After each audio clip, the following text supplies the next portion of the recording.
हमने बात की कि कैसे आप टर्मिनेशन के खिलाफ आर्बिट्रेशन ट्रिब्यूनल जा सकते हैं कानूनी मदद के लिए। वैसे ही अब हम बात करेंगे ब्लैक लिस्टिंग के विरुद्ध आप कैसे आर्बिट्रेशन ट्रिब्यूनल में कानूनी उपचार ढूंढ सकते हैं।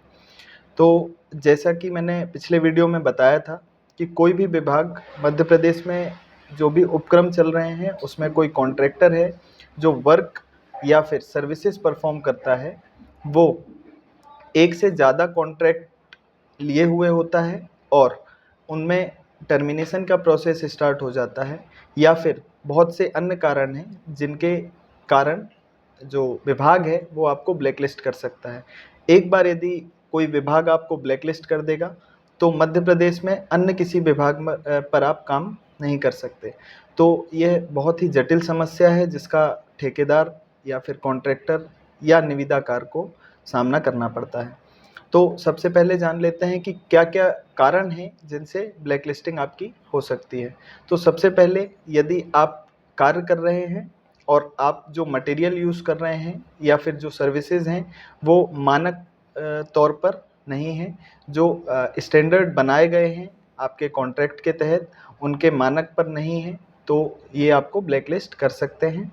यदि आप 2 या 2 से ज़्यादा कॉन्ट्रैक्ट में टर्मिनेट हो जाते हैं तो विभाग आपको ब्लैकलिस्ट कर सकता है। कुछ अनुबंध के अनुसार जो जनरल कंडीशन ऑफ कॉन्ट्रैक्ट हैं उनमें यदि कुछ उल्लंघन करते हैं आप तो आपको ब्लैकलिस्ट किया जा सकता है। यदि जो कॉन्ट्रैक्टर है वो दिवालिया हो गया हो या फिर उसे लिक्विडिटी की कुछ प्रॉब्लम हो, इसके बाद भी आपको यह ब्लैकलिस्ट कर सकता है।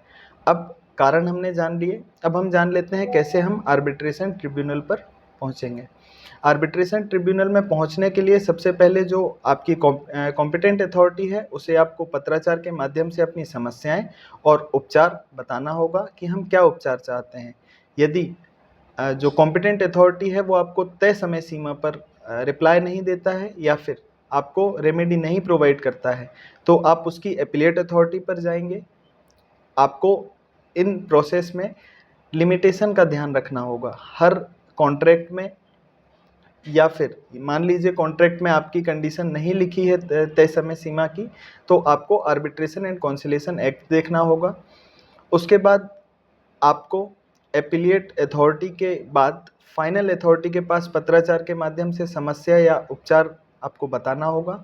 वो भी आपको रिप्लाई ना दें या फिर आपकी समस्या का समाधान नहीं होता है तो उसके बाद आप आर्बिट्रेशन ट्रिब्यूनल में जाने के लिए स्वतंत्र हैं।